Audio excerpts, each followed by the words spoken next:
India Legal presents Courts Roundup.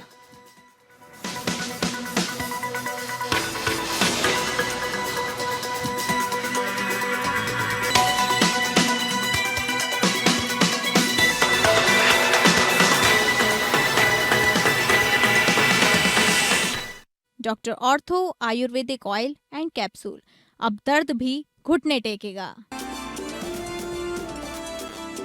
Supreme court ने सोनम रघुवंशी की जमानत याचिका की रद्द, 3 सप्ताह में सरेंडर करने का दिया निर्देश। 6 महीने में ट्रायल नहीं तो नई जमानत संभव। संसद चलो मार्च की एनआईए जांच की मांग, दिल्ली हाईकोर्ट में होगी सुनवाई। विदेशी फंडिंग, हिंसा और सुरक्षा घेरा तोड़ने के गंभीर आरोपों पर जांच की है मांग।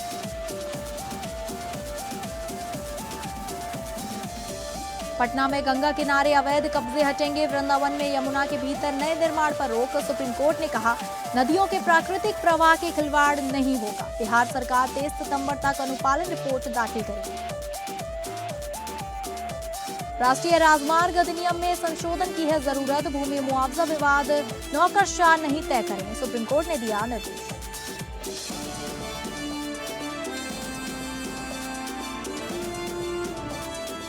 नमस्कार, आप सभी का बहुत स्वागत है कोर्ट्स राउंडअप में। मैं हूं आपके साथ अंकिता सिंह।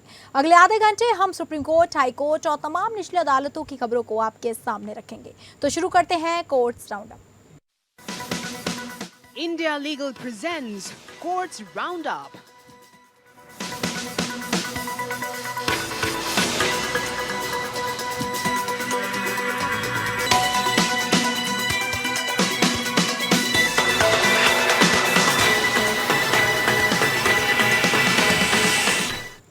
सुप्रीम कोर्ट ने मेघालय के चर्चित हनीमून मर्डर केस में मुख्य आरोपी सोनम रघुवंशी की जमानत रद्द कर दी है। अदालत ने कहा कि हाई कोर्ट और ट्रायल कोर्ट ने गिरफ्तारी के आधार बताने में कथित कमियों के आधार पर उसे राहत देकर गलती की थी। हालांकि जस्टिस एम सुंदरेश और जस्टिस पीवी बरावले की पीठ ने सोनम को आत्मसमर्पण करने के लिए 3 हफ्ते का समय दिया। साथ ही साथ कहा कि यदि 6 महीने के भीतर ट्रायल पूरा नहीं होता तो वह दोबारा जमानत के लिए आवेदन कर सकती हैं। मेघालय सरकार की अपील स्वीकार करते हुए सुप्रीम कोर्ट ने कहा कि संविधान के अनुच्छेद 22(1) के तहत गिरफ्तारी के आधार बताना अनिवार्य है, लेकिन इस मामले में ऐसा नहीं कहा जा सकता कि गिरफ्तारी के आधार बिल्कुल नहीं बताए गए थे। अदालत ने मामले के तथ्यों का उल्लेख करते हुए कहा कि सोनम रघुवंशी को 9 जून 2025 को गिरफ्तार किया गया था। अभियोजन पक्ष के अनुसार शादी के बाद वह अपने पति राजा रघुवंशी के साथ हनीमून मनाने मेघालय गई थी, जहां उसने कथित तौर पर किराए पर लिए गए 3 लोगों की मदद से अपने पति की हत्या करवा दी और शव को एक खाई में फेंक दिया। विवाद इस बात को लेकर पैदा हुआ कि गिरफ्तारी के आधार पर भारतीय न्याय संहिता की धारा 103(1) के बजाय गलती से धारा 403(1) का उल्लेख किया गया था। सोनम ने सुप्रीम कोर्ट के मिहिर राजेश शाह मामले के फैसले का हवाला देते हुए तर्क दिया कि उसे गिरफ्तार के सही आधारों की जानकारी नहीं है, इसलिए वह जमानत की हकदार है। ट्रायल कोर्ट ने इस दलील को स्वीकार कर उसे जमानत दी थी और हाई कोर्ट ने भी उस आदेश को बरकरार रखा था। सुप्रीम कोर्ट ने इस तर्क को अस्वीकार करते हुए कहा कि गिरफ्तारी के आधार बिल्कुल न बताना और बताए गए आधारों में कुछ कमी होना दोनों अलग अलग स्थितियां हैं। अदालत ने कहा, यह नहीं कहा जा सकता कि प्रतिवादी को गिरफ्तारी के आधार नहीं बताए गए। गिरफ्तारी के आधार न बताने और पर्याप्त जानकारी न देने में अंतर है। पहली स्थिति गिरफ्तारी को अवैध बताना सकती है, जबकि दूसरी स्थिति में यह देखना होता है कि उसने आरोपी को वास्तव में कोई नुकसान हुआ है या नहीं। पीठ ने यह भी कहा कि सोनम ने मजिस्ट्रेट के सामने स्वीकार किया था कि उसे गिरफ्तारी के आधार और संबंधित दस्तावेज उपलब्ध कराए गए थे। मजिस्ट्रेट ने भी रिकॉर्ड में यह दर्ज किया था कि कानून प्रक्रिया का पालन किया गया है। इसी आधार पर सुप्रीम कोर्ट ने सोनम की जमानत रद्द करते हुए उसे 3 हफ्ते के भीतर आत्मसमर्पण करने का निर्देश दिया। साथ ही यह स्पष्ट किया कि अगर 6 महीने के भीतर ट्रायल पूरा नहीं होता तो वह नई जमानत याचिका दाखिल कर सकती है। और इस मामले पर ज्यादा जानकारी देंगे India legal researcher Divya Tripathi. Divya, क्या जानकारी आपके पास? नमस्कार। मेघालय हनीमून मर्डर केस में सुप्रीम कोर्ट ने सोनम रघुवंशी की बेल रद्द कर दी है। सोनम पर आरोप है कि उन्होंने अपने पति राजा रघुवंशी की हनीमून ट्रिप के दौरान उनकी हत्या की साजिश रची। ट्रायल कोर्ट और हाई कोर्ट ने उन्हें इसलिए बेल दी थी क्योंकि अरेस्ट के ग्राउंड में गलती से गलत बीएनएस सेक्शन लिखा गया था, लेकिन सुप्रीम कोर्ट की बेंच जस्टिस एम सुंदरेश और जस्टिस पीबी वर्नले ने कहा कि ग्राउंड ऑफ अरेस्ट ना देना और ग्राउंड्स में गलत सेक्शन लिखा होना दोनों अलग बातें हैं, क्योंकि सोनम को अरेस्ट के ग्राउंड दिया गया था और उन्होंने रिसीव भी किया था, इसलिए सिर्फ इस टेक्निकल गलती के आधार पर बेल नहीं दी जा सकती। कोर्ट ने मेघालय सरकार की अपील अलाउ करते हुए सोनम की बेल कैंसिल कर दी और उन्हें 3 हफ्तों के अंदर सरेंडर करने का निर्देश दिया। साथ ही कहा कि अगर 6 महीने में ट्रायल पूरा नहीं होता तो वो दोबारा बेल के लिए अप्लाई कर सकती है। धन्यवाद। धन्यवाद दिव्य, आपका जानकारी देने के लिए। दिल्ली के जंतर मंतर में 20 जुलाई को आयोजित संसद चलो मार्च के दौरान हुए कथित हिंसा की एनआईए जांच की मांग वाली याचिका पर दिल्ली हाईकोर्ट सुनवाई के लिए तैयार हो गया है। याचिकाकर्ता सतीश कुमार अग्रवाल ने दिल्ली हाईकोर्ट में याचिका दायर कर इस मामले की जांच राष्ट्रीय जांच एजेंसी से कराने की मांग की है। गुरुवार को मुख्य न्यायाधीश की पीठ के समक्ष इस याचिका पर जल्द सुनवाई का अनुरोध किया गया। याचिका में दावा किया गया कि यह आंदोलन विदेशी फंडिंग प्राप्त संगठनों और कुछ राजनीतिक तत्वों की कथित बड़ी साजिश का हिस्सा था। इसमें आरोप लगाया गया है कि संसद चलो मार्च के दौरान हिंसा हुई, आम लोगों की आवाजाही बाधित हो गई, पत्रकारों पर हमले हुए तथा सरकारी और निजी संपत्ति को नुकसान पहुंचाया गया। याचिका में यह भी आरोप लगाया गया कि प्रदर्शनकारियों ने संसद की सुरक्षा घेरा तोड़ने का प्रयास किया, जिसमें कई पुलिसकर्मी घायल हुए हैं। इन आरोपों को देखते हुए याचिकाकर्ता ने मामले की जांच एनआईए से कराने की मांग की है। दिल्ली हाईकोर्ट इस याचिका पर सुनवाई करेगा।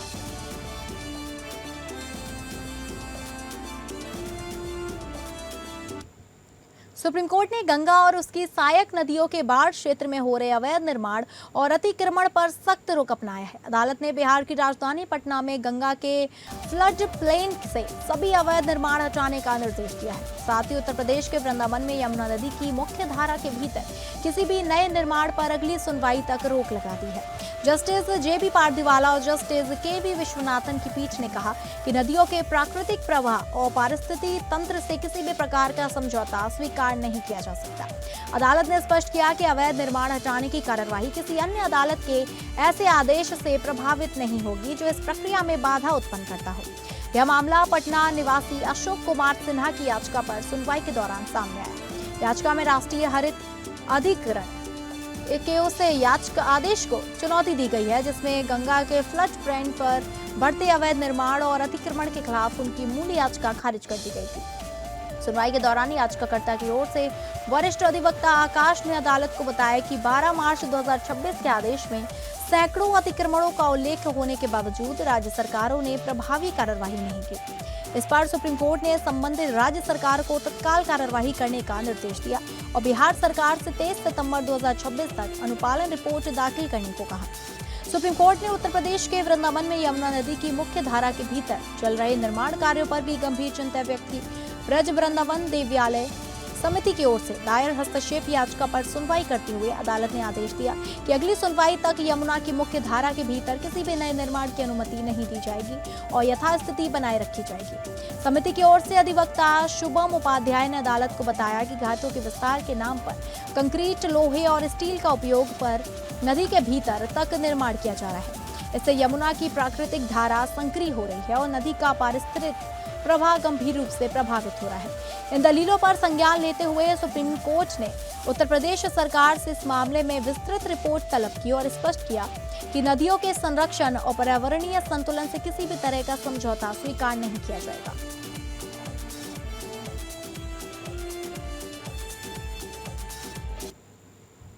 सुप्रीम कोर्ट ने ताज ट्रेपेजियम जोन या टीटीजेड में उद्योग स्थापित करने के लिए लंबित करीब 400 आवेदनों पर प्रक्रिया आगे बढ़ाने की अनुमति दे दी है। टीटीजेड 10,000 वर्ग किलोमीटर का संरक्षित क्षेत्र है, जिसे ताजमहल और आगरा के अन्य ऐतिहासिक स्मारकों को पर्यावरणीय नुकसान से बचाने के उद्देश्य से बनाया गया है। भारत के मुख्य न्यायाधीश सूर्यकांत, जस्टिस जयमाल्या बागची और जस्टिस वी मोहन की पीठ ने कहा कि टीटीजेड के लिए संचयी प्रभाव आकलन अध्ययन और विजन डॉक्यूमेंट में हो रही देरी के कारण उद्योगों से संबंधित लंबित आवेदनों पर निर्णय अनिश्चितकालीन तक नहीं टाला जा सकता। अदालत ने निर्देश दिया कि टीटीजेड प्राधिकरण लंबित आवेदनों पर प्रक्रिया शुरू करे। सुप्रीम कोर्ट ने कहा कि जिन मामलों में राष्ट्रीय पर्यावरण अभियांत्रिकी अनुसंधान संस्थान, केंद्रीय अधिकार प्राप्त समिति के विशेषज्ञ और टीटीजेड प्राधिकरण तीनों की राय एक जैसी हो, उन आवेदनों पर बिना अदालत की अनुमति के निर्णय लिया जा सकता है। हालांकि यदि नीरी या सीसी का कोई भी विशेषज्ञ किसी उद्योग को प्रदूषणकारी मानता है तो उस आवेदन को सुप्रीम कोर्ट की अनुमति के बिना मंजूरी नहीं दी जा सकती। अदालत ने यह भी निर्देश दिया कि हर स्वीकृति का विवरण सीसी की वेबसाइट पर अपलोड किया जाए ताकि आम लोग उस पर आपत्तियां या सुझाव दे सके। अंतिम निर्णय लेने से पहले उन आपत्तियों और सुझावों पर भी विचार किया जाएगा। यह मामला उस पुराने आदेश से जुड़ा है जिसमें सुप्रीम कोर्ट ने TTZ क्षेत्र में किसी भी प्रदूषणकारी उद्योग को अनुमति न देने का निर्देश दिया था। केंद्र सरकार की ओर से अतिरिक्त सॉलिसिटर जनरल ऐश्वर्या भाटी ने अदालत को बताया कि नए उद्योग पर पूर्ण प्रतिबंध से लोगों की आजीविका प्रभावित हो रही है। वरिष्ठ अधिवक्ता अपर्णा भाट ने कहा कि पहले फिरोजाबाद क्षेत्र में कांच उद्योगों को मनमाने ढंग से मंजूरी दी गई थी। पीठ ने कहा ऐसा व्यवहारिक समाधान निकाला जाना चाहिए जिससे केवल गैर प्रदूषणकारी उद्योगों को ही अनुमति मिले। मुख्य न्यायाधीश ने कहा कि नीरी की एक रिपोर्ट में गैर प्रदूषणकारी उद्योगों की पहचान का उल्लेख है, इसलिए सीसी और नीरी के विशेषज्ञों की एक व्यवस्था बनाई जा सकती है जो प्रत्येक मामले का अलग अलग मूल्यांकन कर यह तय करे कि संबंधित उद्योग प्रदूषणकारी है या नहीं। अदालत ने कहा कि यह आजीविका का भी प्रश्न है। सुप्रीम कोर्ट ने यह भी निर्देश दिया कि ऐसे सभी निर्णय सीसी की वेबसाइट पर सार्वजनिक किए जाएं ताकि इच्छुक नागरिक अपनी आपत्तियां या सुझाव दे सकें। TTZ प्राधिकरण अंतिम निर्णय लेने से पहले इन आपत्तियों और सुझावों पर भी संबंधित विशेषज्ञों के साथ विचार करेगा। सुप्रीम कोर्ट ने कहा है कि मोटर वाहन अधिनियम के तहत मुआवजा पाने के लिए केवल इतना पर्याप्त नहीं कि किसी व्यक्ति की मौत की घटनाओं की श्रृंखला में किसी वाहन की भूमिका रही हो। मुआवजा तभी दिया जा सकता है जब मौत और वाहन के उपयोग के बीच स्पष्ट और प्रत्यक्ष संबंध स्थापित हो। जस्टिस संजय करोल और जस्टिस ऑक्सटीन जॉर्ज मसी की पीठ ने छत्तीसगढ़ हाईकोर्ट और मोटर दुर्घटना दावा अधिकरण के उन आदेशों को रद्द कर दिया जिनमें वाहन मालिक को मृतक की पत्नी को मुआवजा देने का निर्देश दिया गया था। अदालत ने कहा कि निचली अदालतों ने यह मान लिया कि मृतक को चोटें उस समय लगी जब वह अपीलकर्ता की कार में मौजूद था, जबकि ऐसा निष्कर्ष निकालने का कोई ठोस आधार रिकॉर्ड पर नहीं था। सुप्रीम कोर्ट ने टिप्पणी की, निचली अदालतों के फैसले से ऐसा प्रतीत होता है कि उन्होंने यह मान लिया कि मृतक आनंद को चोटें तभी लगी जब वह दिलीप के साथ कार में था। वे इस निष्कर्ष पर कैसे पहुंचे कि यह वही बेहतर जानते हैं। 29 नवंबर 2009 को मृतक अपने परिचित और मित्र दिलीप द्वारा चलाई जा रही कार में बैठा था। 3 दिन बाद 2 दिसंबर 2009 को उसका शव एक गांव के पास मिला। इसके बाद मृतक की पत्नी ने FIR दर्ज कराई जिसके आधार पर अपीलकर्ता और 2 अन्य लोगों पर अपहरण, हत्या और आपराधिक साजिश के आरोप लगाए गए। ट्रायल कोर्ट ने अपीलकर्ता को दोषी ठहराया था, लेकिन वर्ष 2015 में छत्तीसगढ़ हाईकोर्ट ने अभियोजन पक्ष की लास्ट सीन थ्योरी साबित न होने के आधार पर उसे बरी कर दिया। इसी बीच मृतक की पत्नी और बच्चों ने मोटर वाहन अधिनियम के तहत दावा याचिका दायर करते हुए आरोप लगाया कि मृतक की हत्या अपीलकर्ता की कार के भीतर की गई थी। मोटर दुर्घटना दावा अधिकरण ने अधिनियम की धारा 165 और 166 के तहत इसे मुआवजे योग्य मानते हुए 5.64 लाख रुपए से अधिक का मुआवजा दिया। बाद में हाईकोर्ट ने इस आदेश को बरकरार रखे हुए मुआवजे की राशि बढ़ाकर 8.60 लाख रुपए कर दी। इसके खिलाफ वाहन मालिक ने सुप्रीम कोर्ट का दरवाजा खटखटाया। सुप्रीम कोर्ट के समक्ष मुख्य प्रश्न ये था कि क्या मृतक की मौत मोटर वाहन के उपयोग से उत्पन्न हुई मानी जा सकती है, जिससे वाहन मालिक या बीमा कंपनी पर मुआवजा देने की जिम्मेदारी बनती है। अपील स्वीकार करते हुए जस्टिस संजय करोल द्वारा लिखे गए फैसले में कहा गया कि निचली अदालतें कार और मृतक की मौत के बीच आवश्यक कारणात्मक संबंध स्थापित करने में विफल रही हैं, जबकि मोटर वाहन अधिनियम की धारा 166 के तहत दायित्व तय करने के लिए यह आवश्यक है। वर्तमान मामले में सुप्रीम कोर्ट ने कहा कि यह कथित हत्या और मोटर वाहन दोनों मौजूद हैं, लेकिन वाहन और मृत्यु के बीच ऐसा कोई प्रत्यक्ष कारणात्मक संबंध स्थापित नहीं किया गया है जिससे मोटर वाहन अधिनियम के तहत दायित्व तय किए जा सके। इसलिए निचली अदालतों के फैसले कानून की दृष्टि से टिकाऊ नहीं है और उन्हें रद्द किया जाता है।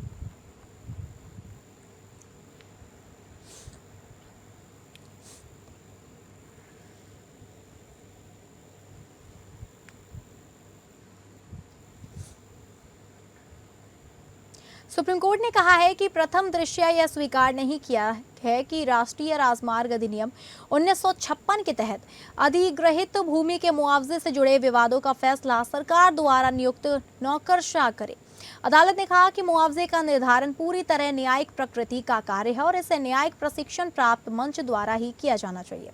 प्रधान न्यायाधीश सूर्यकांत, जस्टिस जयमाल्या बागची और जस्टिस वी मोहन की पीठ MS रियार बिल्डर्स प्राइवेट लिमिटेड बनाम भारत संघ मामले की सुनवाई कर रही थी। पीठ ने कहा कि अन्य सभी भूमि अधिग्रहण कानूनों में मुआवजे से जुड़े विवादों का निपटारा न्यायिक प्रशिक्षण प्राप्त प्राधिकारियों द्वारा किया जाता है, लेकिन राष्ट्रीय राजमार्ग अधिनियम एकमात्र ऐसा कानून है जिसमें सुरक्षा व्यवस्था समाप्त कर पूरी जिम्मेदारी नौकरशाहों को सौंप दी गई है।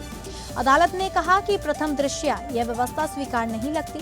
पीठ ने कहा, राष्ट्रीय राजमार्ग अधिनियम के तहत भूमि अधिग्रहण की कार्यवाही में भूमि मालिकों को प्रणालीगत नुकसान का सामना करना पड़ता है। अदालत ने कहा कि राष्ट्रीय राजमार्गों के किनारे स्थित भूमि का बाजार मूल्य सामान्यतः अधिक होता है। इसके बावजूद कई मामलों में किसानों को सोलेटियम और ब्याज जैसी वैधानिक सुविधाएं भी नहीं मिली और उन्हें राहत के लिए सुप्रीम कोर्ट का दरवाजा खटखटाना पड़ा।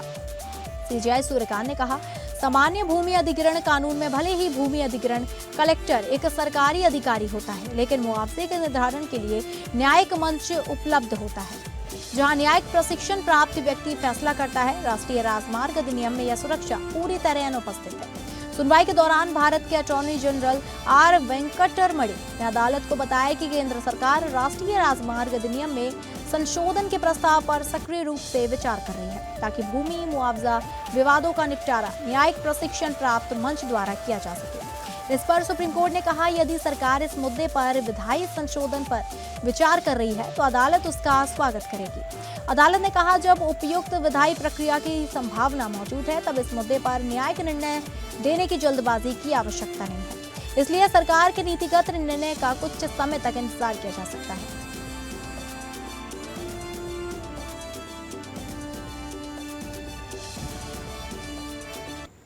दिल्ली हाईकोर्ट ने आवारा कुत्तों के प्रबंधन के मुद्दे पर स्वतः संज्ञान लेते हुए जनहित याचिका दर्ज की है। यह कार्रवाई सुप्रीम कोर्ट के उन निर्देशों के अनुपालन की निगरानी के लिए की गई है जिसमें शैक्षणिक संस्थानों और सार्वजनिक स्थानों से आवारा कुत्तों को हटाने तथा उनके प्रभावी प्रबंधन के निर्देश दिए गए हैं। जस्टिस दिनेश मेहता और जस्टिस रजनीश कुमार गुप्ता की पीठ ने केंद्र सरकार, दिल्ली नगर निगम और भारतीय राष्ट्रीय राजमार्ग प्राधिकरण से जवाब मांगा। अदालत ने पूछा कि आवारा कुत्तों के प्रबंधन के लिए उनके नसबंदी और टीकाकरण को लेकर अब तक क्या कदम उठाए गए हैं। मामले की अगली सुनवाई 3 अगस्त को होगी। आवारा कुत्तों का मुद्दा पिछले साल उस समय राष्ट्रीय स्तर पर चर्चा में आया था जब सुप्रीम कोर्ट ने दिल्ली नगर निगम को आवारा कुत्तों को पकड़कर उन्हें शेल्टर होम में भेजने का निर्देश दिया था। साथ ही राज्य सरकारों और नगर निकाय को पर्याप्त संख्या में डॉग शेल्टर स्थापित करने तथा वहां नसबंदी और टीकाकरण की व्यवस्था सुनिश्चित करने के आदेश दिए गए थे। हालांकि इन निर्देशों के खिलाफ पशु अधिकार संगठन ने व्यापक विरोध प्रदर्शन किया, जिसके बाद सुप्रीम कोर्ट ने अपने आदेश में संशोधन किया। संशोधित आदेश में अदालत ने पशु जन्म नियंत्रण नियम एनिमल बर्थ कंट्रोल रूल्स के अनुसार आवारा कुत्तों के टीकाकरण, नसबंदी और बाद में उन्हें वापस छोड़ने की व्यवस्था पर जोर दिया। 7 नवंबर 2025 के अंतरिम आदेश में सुप्रीम कोर्ट ने राज्यों और NHAI को राजमार्गों, अस्पतालों, स्कूलों तथा अन्य शैक्षणिक संस्थानों से आवारा जानवरों को हटाने का निर्देश दिया था। अदालत ने संस्थानों की 8 हफ्ते में फेसिंग कराने और पकड़े गए कुत्तों को उसी परिसर में दोबारा न छोड़ने का आदेश दिया। बाद में सभी हाईकोर्टों को स्वतः संज्ञान लेकर अनुपालन की निगरानी तथा मुख्य सचिवों से 7 अगस्त 2026 तक रिपोर्ट मांगने के निर्देश दिए गए। सुप्रीम कोर्ट ने यह भी चेतावनी दी कि यदि उसके निर्देशों का पालन नहीं किया गया तो संबंधित अधिकारियों के खिलाफ इसे गंभीरता से लिया जाएगा।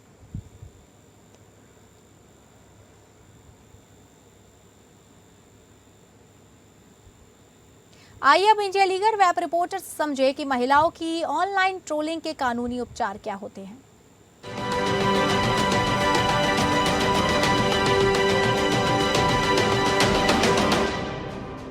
क्या आप जानते हैं कि ऑनलाइन ट्रोलिंग सिर्फ इग्नोर करने वाली बात नहीं है। अगर किसी विमेन को सोशल मीडिया पर abusive comments, rape threats, morph photos या साइबर स्टॉकिंग का सामना करना पड़ता है तो इंडियन लॉ उसके लिए कई लीगल रेमेडीज प्रोवाइड करता है। सबसे पहले, अगर किसी विमेन को ऑनलाइन स्टॉकिंग का सामना करना पड़ता है तो भारतीय न्याय संहिता BNS 2023 के सेक्शन 78 के तहत FIR रजिस्टर कराई जा सकती है।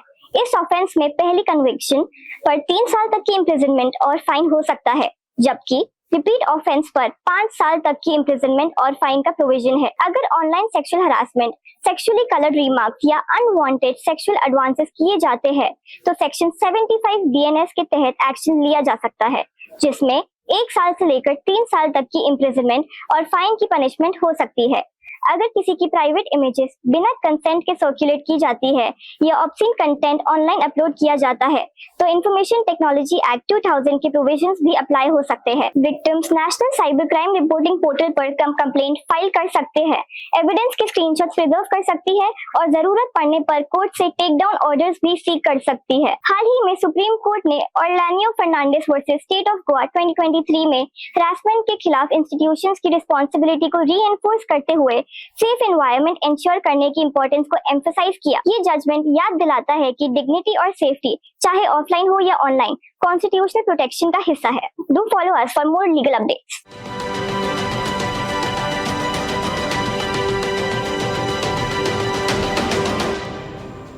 तो फिलहाल कोर्ट्स राउंड में बस इतना ही। नमस्कार।